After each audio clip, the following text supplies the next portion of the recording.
চিংড়ি মাছগুলোকে ভালো করে ভাজছি। আর বাজার থেকে নিয়ে এসেছিলাম ঘ্যাটকোল পাতা, সেইটা বেটে নিয়েছি মিক্সিতে। ওর মধ্যে রসুন, কাঁচা লঙ্কা, কালো জিরে দিয়ে মিক্সিতে বেটে এই যে বাটিতে রেখেছি। এখন চিংড়ি মাছটা ভাজা হচ্ছে।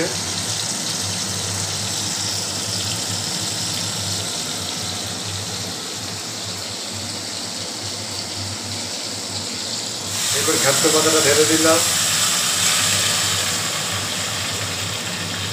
গ্যাসটা বাড়ানোই আছে। ঘ্যাটকোল পাতাটা ভেজে দিলাম, এতে এই চিংড়ি মাছের মধ্যে ছেড়ে দিলাম।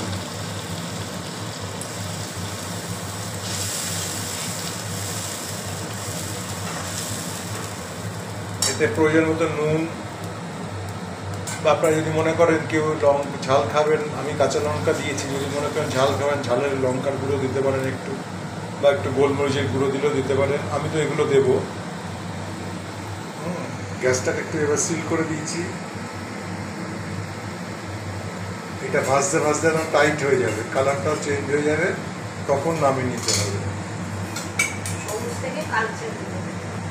এই সবুজ যে ভাব, এটা পুরো কালচে ভাব হয়ে যাবে।